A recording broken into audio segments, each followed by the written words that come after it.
It's that time once again. Engines on, let's go.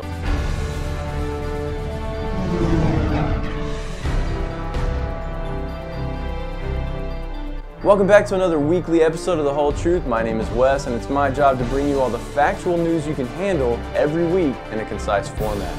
Last week was a crazy mess of new info due to PAX East and the dogfighting gameplay reveals. This week the hype has slowed down a little bit, but later in the show, I do have some really excellent in-game video to show you of something completely new, so stay tuned for that. Also, if you didn't see it, I uploaded a one-on-one interview with Mr. Ben Lesnick, community manager and designer, that was done backstage at the reveal event. Ben gives us the inside scoop on the cargo revamp, and we got to learn a bit about Ben and what he does at CIG. So be sure to check that out. I'll have a link down below, or you can click on a link right here in the video window to check it out. Let's do the RSI website recap. So Star Citizen hit 42 million in crowdfunding. It seems like only last week we were still at 20 million. What a ride.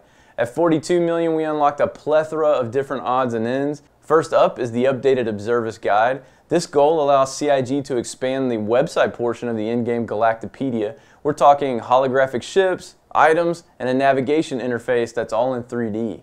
You'll be able to look at your ships and plan your loadouts right from the RSI website. We also unlocked that slick Explorer class Mobiglass rig. If you backed before 42 million, you'll get this on your account for release. This version of the Mobiglass rig will come preloaded with some extra information about the galaxy and some locations that other players will need to explore or barter to unlock. Very cool. In the cold reaches of space, you need every advantage you can get. We also unlocked the Gladius. The Gladius is a light fighter ship built entirely by the UK team in charge of Squadron 42. This is a single-seater ship that's fast and maneuverable, but a deadly damage dealer. I can't wait to see it in action. Last but definitely not least, we unlocked the towel. You can't leave the hangar without this. I hope you got yours. We got an image of the towels, and the Observus towel will only be available to backers that supported before 42 million. The in-fiction explanation for this towel is that it's a subscriber reward that you got for subscribing to the Observus. Cool.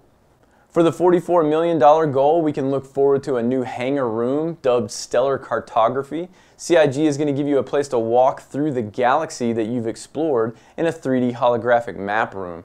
It will start off showing the basic systems of the UEE that we all know, and then expand into a representation that's unique to your own personal travels within the universe. You can interact directly with the Observus Guide to source information on what ores are in demand, in what sectors, and so on. As CIG puts it, this is your digital diary. This sounds amazing. It reminds me of a scene from Prometheus when they're on the alien ship. A new galactic guide for the Odin system was released. Odin was one of the earliest discoveries during mankind's first jaunts outside of our own solar system. Originally, it was very alive until Odin's star collapsed into a white dwarf. All native life was destroyed in the system. Odin wasn't deemed useful for mining or terraforming and was turned into a weapons testing site. What a sad fate for this stoic system. One day, maybe we can go there and we can find something of use to put Odin back on the map. We got an in-fiction news update called Tragedy in the Skies. It covers an accident that occurred in the trade port of New Junction in the Corel system near the Banu Protectorate. Two transport ships collide and crash into the surface, causing a massive panic. The story goes on to recount some eyewitness stories of the event and then to discuss protocol, what went wrong, and what to do to keep this from happening again. CIG posted a fan-focused update with a look at some interesting community ship designs. Keep in mind these are not official ships that will be in the game, but just some fan designs that the team thought was cool. As usual, I'm posting the links to everything I talk about down below in the About, Show More section. Have a look at these ships and let the designers know what you think. With Dateline Session coming to a close last week, we get to step into a new story about Sori Lyrax, a girl from Castra 2 whose parents own a bar there. Sori wanted to make a living out in space, but her father was the cynical type who believed that only thieves and pirates were out there. In this first installment, we find Sori making a trip on a transport ship called the Solar Jammer and meeting some really interesting people. Sori had taken a job as a courier for the FTL courier service as a way to get out there. If you want to see what happens, you'll have to check out the story for yourself. Kind of a slow start on this one, but I'm really interested to see where it goes. The next great starship kicks up again, picking up where it left off with the team still honing their designs, and we get to see Chris Roberts give some one-on-one direction to each of the teams to help them progress. I really liked what we got to see out of Four Horsemen. The interiors of their design really made the ship look like a functional beast. Talon also has an amazing looking ship, but some of the thruster rotations feel like the thrust would be blocked by the ship in a lot of situations. IXM had a couple of really interesting ideas, including a boarding turret that would drop down through the hole and rotate around, firing blindly into the ship before your Marines enter for boarding operations. They also had a very cool escape pod system that launched the pods out of the side of the ship, and then the cockpit ejected itself from the ship and became a smaller ship and then picked up the pods and left the scene. Very, very cool idea. I'm looking forward to next week's TNGS to see the next 6 teams and their updates. Let's do the Wingman's Hangar recap. Wingman's Hangar was a very short update this week, but we did have an MVP, and it went to Amun Kansu for his post UFO sightings actual photos. This is a bunch of real-life photos with Star Citizen ships added into the background as UFOs. Thanks for your contribution, Amun Kansu. Let's do the forum feedback Q&A. NPCs in the verse, will they get better the more we use them, or will they have skill sets that don't improve no matter how much you use them? Rob said they will get better, but they are differentiated, so not everyone can be a level 10 gunner, for instance. Different characters will have different caps for skills. Will there be a possibility to infiltrate the law enforcement and create a secret organization of dirty cops? I just can't imagine such a big world without corruption. Rob said there will be some places where corruption is a possibility in the verse. It's not going to be something that the players jump in there and infiltrate. We need law enforcement. It's a tool for us and our game masters to keep things under control. You know, keep the problem players under wraps. Will the Idris Corvette, or should I say Idris Frigate, be able to land in space stations and/or planets? Rob said the answer to that is, we're not sure yet. There was a time when we were pretty sure it was going to land, but then something happened and the Idris grew and turned into a frigate. Will we be able to develop our own HUD designs and release them into the persistent universe? Rob said, no. While there may be some opportunities for players to play with the HUDs on their own local servers, it's a huge undertaking, and it's not necessarily something that's going to be easily customizable in the first place.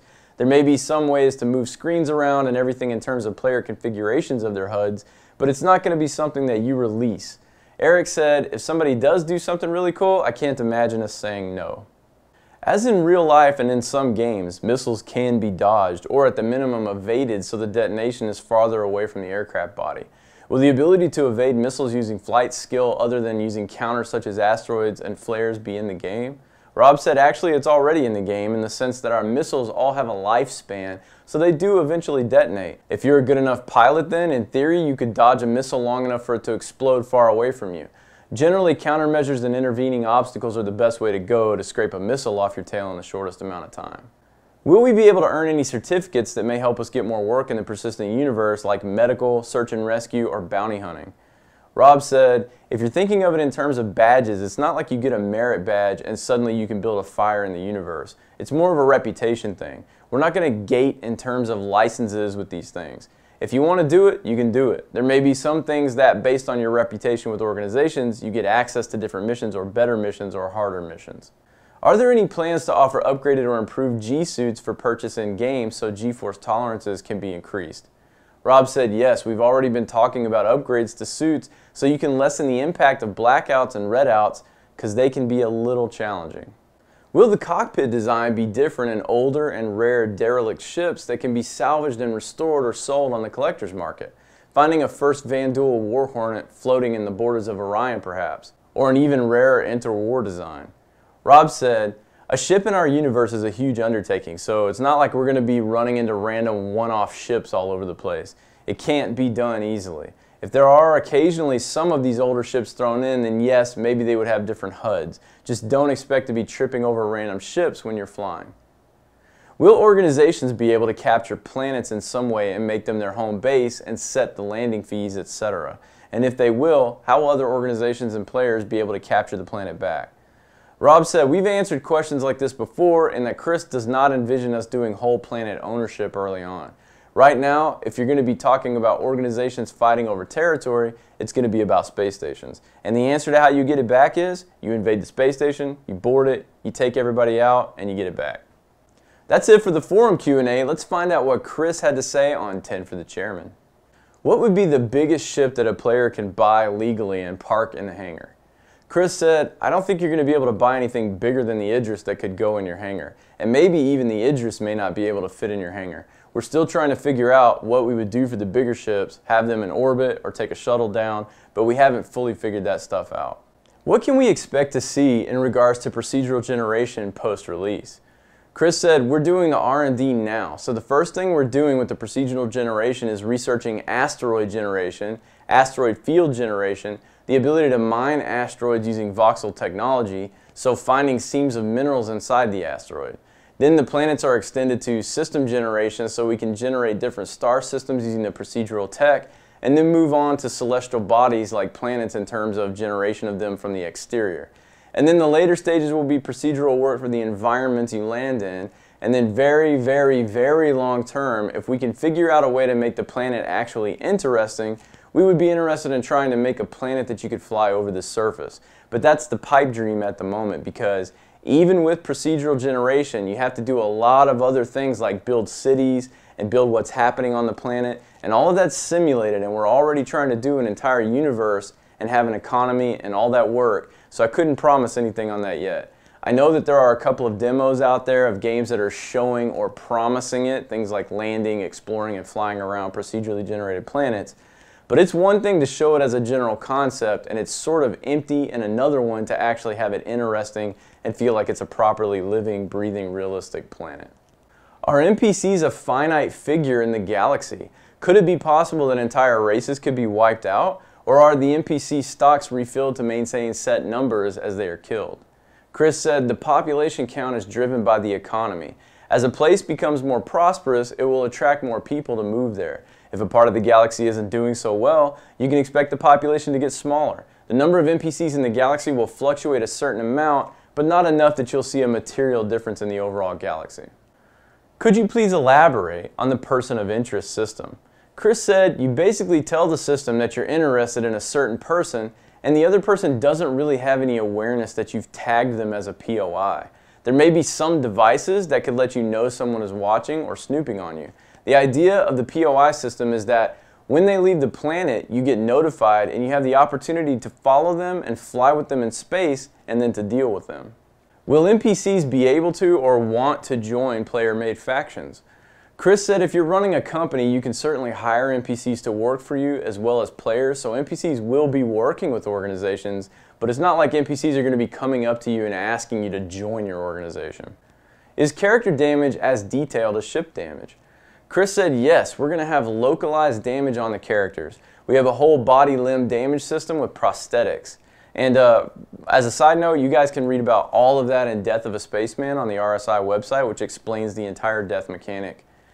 We've got med packs and a med bay. You may also be able to take a player to a med bay and fix him up to keep him from dying. Will something be incorporated to keep track of your ancestral tree, considering your characters can die? Chris said absolutely. I've talked about that in Death of a Spaceman. If you did some notable things, you would get an entry in the Galactopedia, and then that would talk about what your family has been doing. You would certainly have something of that in your own journal. When you become a certain level of fame, that becomes available for everyone to see, but until then, it's your own personal log of what your family history has been up to. Will there be a large-scale dynamic event in the game? Chris said we're definitely going to do large-scale dynamic events. Some of them will involve military conflicts or some smaller natural disasters on planets or in systems, and people have to bring aid in. We're going to have a lot of these events that players can participate in. There's going to be a rating system for players. Is there a way that you can tag people that either only you can see or you can see just your rating of that individual rather than everyone else's rating of that person? Chris said the idea is that you're going to rate the person that worked for you and they will rate you. I think we would probably break it out in such a way that you would see their average rating, and if you worked with them before, the rating that you gave them previously. Will there be jump routes that simply are not transversable for larger ships? And of course this has been asked many times. Chris said yes, we're actually thinking about that. We are thinking that jump points will be unstable or small enough that bigger ships might not be able to go through and smaller ships would have to go through. That wraps it up for all the Q&A this week. So earlier I promised you some cool new footage straight from CIG. Well, here it is. This week CIG released a re-edited version of the DFM reveal and included some awesome new footage at the end of that video. First off, we get to see some of the matchmaking GUI for Arena Commander. There are multiple options on the screen, including which map and what game mode you play. It looks pretty slick and it sounds really good. Next up, the devs get into the game. We get a brief glimpse of stealth by shutting off systems and hiding behind an asteroid. Very awesome. After that, they show off some free flight mode and the decoupling system in the game. As far as I can tell, decoupling is basically turning off your flight computer. So whatever direction you're currently heading in, you're going to continue to head in that direction, but you can now rotate your ship to any orientation to do things like fire backwards. You can also hover and strafe and make small, fine adjustments. This is combined with the stealth in the video to show that an AI unit did not know that he was there until he turned his systems back on. We then get to see Newtonian safety mode, which makes the ship control your G-forces to the point where you can't accidentally hit enough G's or negative G's to black out or red out. Next up, we get to see some countermeasures. Included are flares and chaff at the moment. Next, we see a Hornet landing on a pad in the arena, and we find out that there may be a kind of hardcore mode where whatever ammo your ship is packing is all you get during a match unless you can land on a pad and refill. You're only allowed one ship life as well. Here's the cool part. The platform generates gravity so you can actually get out of your ship and walk around on it. But what happens if you go off the platform though? That's right, some of the zero-G stuff is modeled and ready to go. The dev team states that you might lose a ship, but you might still be able to live and get back to the base and get another ship. What else can you do with this, you might ask? Well, you can eject from your ship. If you dare. Let's see what's up in other news. The most exciting thing I've seen all week that's not Star Citizen related is the trailer and info about Sid Meier's civilization, Beyond Earth. We're finally going back to space. The setting for this game revolves around the human race struggling to recover from a collapse of modern society and a new world order. The redeveloped nations shoot for deep space travel, looking for a new start for mankind. You're part of an expedition sent to find a new home. Some notes about features in the game include adventure seeding. You choose from one of 8 different sponsors with their own leadership and gameplay benefits. You get to build your spacecraft, cargo, and colonists via a bunch of choices that determine starting conditions when you get to the new planet.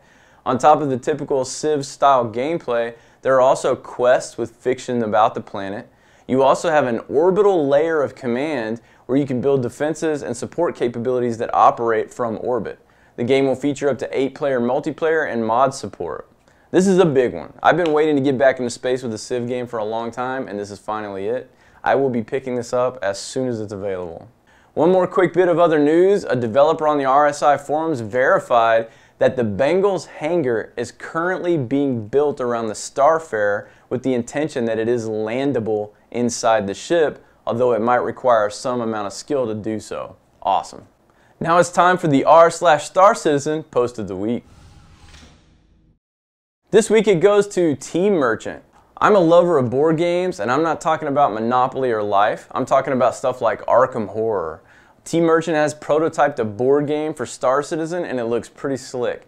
Make sure you guys check out this thread and look at the images he's posted. Awesome stuff, man. Thanks for putting the effort into that. Hopefully this thing will get picked up and produced, and we'll be able to buy our own copy. That wraps it up for another week of titillating news from the fabulous world of Star Citizen. Make sure you check out the interview from Mr. Ben Lesnick if you haven't seen it yet. And as always, thanks so much for all the wonderful support. I'll see you all next week on The Whole Truth. Goodbye.